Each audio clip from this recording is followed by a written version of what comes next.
कुमारी सिद्धी वस्त्रे आणि तमाम मोहोळ शहरातल्या मतदार बंधू आणि भगिनींनो, हो बोलू. ही निवडणूक अतिशय महत्वाची आहे. मध्यंतरी विधानसभेची निवडणूक झाली.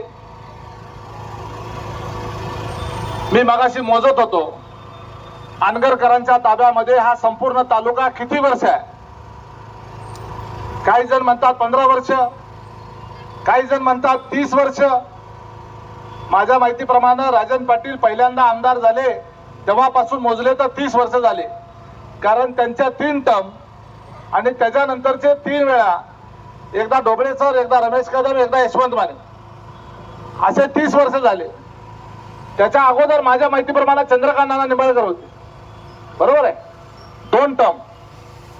म्हणजे चंद्रकांत नाना निंबाळकर हे वैरागचे होते अनगरकरांचे. जसं ढोबळे सर, रमेश कदम जसं यांनी दिलेले उमेदवार होते, तसे चंद्रकांत निंबाळकर हे 2 टर्मचे आमदार. म्हणजे जवळपास 40 वर्ष संपूर्ण मोहोळ तालुक्यावर अबाधित एक हाती सत्ता असलेलं नेतृत्व यांच्या ताब्यामध्ये हा संपूर्ण तालुका होता. आज आमची लढाई कुणाबरोबर आहे? ही लढाई आहे त्या अनगरकरांच्या दहशतीच्या विरोधात आहे, त्यांच्या दंडेलशाहीच्या विरोधात आहे, त्यांच्या झुंडशाहीच्या विरोधात आहे, त्यांच्या जंगलराजच्या विरोधात आहे, त्यांच्या गुंडाशाहीच्या विरोधात आहे. मोहोळ शहराच्या विकासाच्या संदर्भाने रमेश बारसकरांनी उल्लेख केला. त्यांनी मागच्या निवडणुकीच्या आधी शब्द दिलेला होता, अरे मी लहानाचा मोठा या मोहोळ शहरामध्ये झालो, पहिलीपासून बघतोय, 1ली ते 10वी या मोहोळ शहरामध्ये नेताजी प्रशाला, नंतर दयानंद कॉलेज सुट्टीच्या निमित्तानं इथं, नंतर ऍग्रिकल्चर कॉलेजला गेलो सुट्टीला, दिवाळीला, उन्हाळा या गावात. 5 वर्षापासून 25 वर्षाचा झालो तरी मोहोळचा रस्ता आहे तसाच होता. या 25 वर्षामध्ये माझ्या शालेय जीवनापासून ते कॉलेज संपेपर्यंत या मोहोळचा हा मध्यवर्ती रस्ता या अनगरकर पाटलांना एवढी सत्ता असून सुद्धा करता आला नाही. तो करता आला असं नाही, जाणीवपूर्वक केला नाही. अरे अनगरच्या आत, साखर कारखान्याच्या आत 2-2, 5-5 कोटीचे रस्ते होऊ शकतात. कारखान्याच्या आत तुमच्या अनगर शहरात तुमचे सिमेंटचे रोड होऊ शकतात, परंतु या मोहोळ शहराचा मध्यवर्ती रस्ता होऊ शकत नाही. आता कारण लक्षात घ्या, यांना मोहोळ असू द्या, त्याचबरोबर नरखेड असू द्या, याचा प्रचंड द्वेष आहे. कारण मागच्या 50 वर्षापासून कैलासवासी शहाजीराव पाटलांच्या विचारामध्ये या मोहोळ शहराने अनगरकरांना विरोध केला. अरे लोकशाहीमध्ये विरोध करण्याचा अधिकार आहे, विरोधामध्ये मत देण्याचा अधिकार आहे. मत देण्याचा अधिकार नसता तर तुम्हाला आम्हाला हुंगू सुद्धा कोणी विचारलं नसतं. आज त्या अनगर भागातल्या लोकांना मत देण्याचा, मत मांडण्याचा अधिकारच नाही. अरे निवडणुकीला उभं राहण्याचा सुद्धा अधिकार नाही. काय अवस्था केली त्या उज्ज्वला थेट्याची? लाज वाटला पाहिजे मर्द म्हणून घ्यायला. राजन पाटील तुम्ही बांगड्या भरल्या पाहिजे, तुमच्या पोरांनी बांगड्या भरल्या पाहिजे, लाज वाटली पाहिजे. त्या विधवा महिलेला तुम्ही त्या ठिकाणी अर्ज भरू देताय, तिच्या अंगावर गुंड पाठवता, 500 लोक तुम्ही त्याच्या अंगावर पाठवताय एका बाईवर.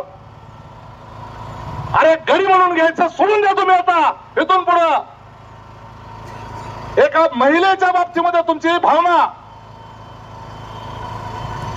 काय अवस्था करून ठेवली त्या अनगरची?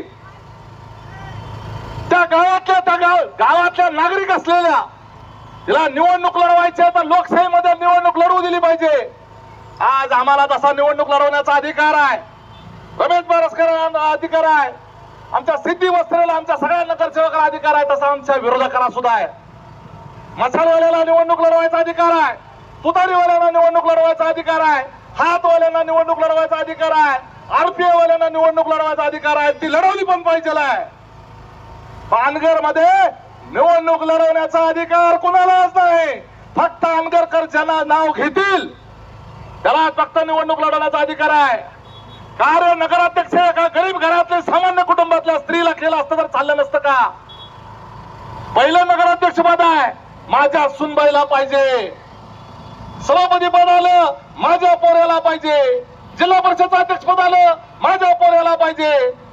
डीसीसी बँकेचं अध्यक्ष पद आलं, मला पाहिजे. आमदारकी ओपन झाली, माझ्या पोरट्याला पाहिजे. सगळं फक्त माझ्या ओरबडून खायचा आहे, फक्त सत्तेच्या जीवावर. हे ओरबडून खाण्याच्या करता ही दंडेलशाही चाललेली आहे. अरे तोंड घेऊन सांगता, आमची 60 वर्षापासून ग्रामपंचायत बिनविरोध करण्याची परंपरा. कशाची घंटाची बिनविरोध करता तुम्ही ग्रामपंचायत? अशा पद्धतीनं लोकांच्या डोक्यावर बंदुका ठेवून, लोकांच्या मानगुटीला त्या ठिकाणी तलवारी लावून अर्जच तुम्ही भरू देत नाही आणि तोंड घेऊन सांगता 60 वर्षाची बिनविरोध. अरे तुम्हाला पुरून वरली, एक बाई पुरून वरली तुम्हाला. भांगड्या भरा, भांगड्या तुम्ही लोकांनी. पहाटे 5 वाजता आज त्या ठिकाणी गनिमी कावा करून ती महिला त्या ठिकाणी गेली. महाराष्ट्र सरकारच्या सगळ्या पोलीस प्रशासनाला तिला संरक्षण द्यायला भाग पडलं. ती तिथं गेल्यानंतर AK-47 घेतलेले, अधिक AK-47 घेऊन जवळपास 11 अधिकारी, स्टेन गन घेऊन 300 लोक, 300 पोलीस स्टेन गन घेऊन, SRP, CRF, क्विक रिस्पॉन्स म्हणून टीम असते, जी देशाचे पंतप्रधान, देशाचे गृहमंत्री यांच्या सुरक्षेकरता जी यंत्रणा असते, ती यंत्रणा त्या उज्ज्वला थिटेला द्यावी लागली. कारण या देशातली लोकशाही जीवन ठेवायची असेल आणि आपल्या मोहोळ तालुक्याचा बिहार होऊ द्यायचा नसेल तर प्रत्येकाला मतदान करण्याचा अधिकार आहे, तो बजावता आला पाहिजे. निवडणूक लढवण्याचा अधिकार आहे, तो बजावता आला पाहिजे. विचार करा, त्यांच्याच गावातल्या त्या महिलेच्या संदर्भानं तिनं उमेदवारी अर्ज भरू नये म्हणून मागच्या 4 दिवसापासून हजार गुंडांची फौज रस्त्याने उभा केली. त्या नगरपंचायत कार्यालयाच्या बाहेर गुंडांची फौज उभा केली. ती बाई अर्ज भरायला गेल्यानंतर, ती मातोश्री अर्ज भरायला गेल्यानंतर तिच्या मागे गुंड पाठवले, गाड्यांनी पाठलाग केला. ती खरी मर्दानी बाई आहे, तिने हार मानली नाही. दुसऱ्या दिवशी प्रयत्न केला, दुसऱ्या दिवशी तिचा प्रयत्न फसला.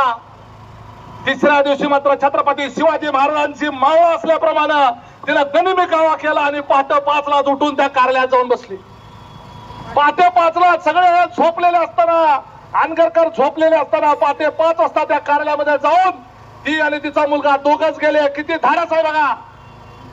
500,000 लोक तिला मारण्याच्या करता, अर्ज भरूच द्यायचा नाही याच्या करता म्हणून त्या ठिकाणी तळ देऊन बसले होते.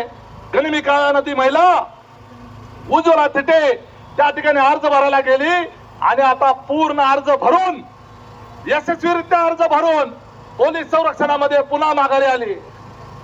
आज तिला कुणी राहायला जागा देत नाही. उमेश पाटील, तिचा पोरग, तिचा मुलगा आणि ती ताई आज आमच्या घरी अतिशय व्यवस्थित संरक्षणामध्ये त्या ठिकाणी तिला राहायला जागा करून दिली. परंतु दहशत किती, त्यांना एक भाड्यानं घर द्यायचं म्हटलं तर मोहोळ मधला एक माणूस तयार होईना. का तयार होईना? आनगरकरांचं कुणी वैर घ्यायचं, त्यांच्याबरोबर भांडण कुणी घ्यायचं, उद्या काहीतरी ऍक्सिडेंट करतील, रस्त्यामध्ये कुठेतरी धडकवतील. लक्षात घ्या, या मोहोळ शहरामध्ये पंडित देशमुखांचं रक्त सांडलेलं आहे. या मोहोळ शहरासाठी एकाला बलिदान दिलेलं आहे. यांच्या हातामध्ये मागच्या वेळेला राष्ट्रवादीच्या निमित्तानं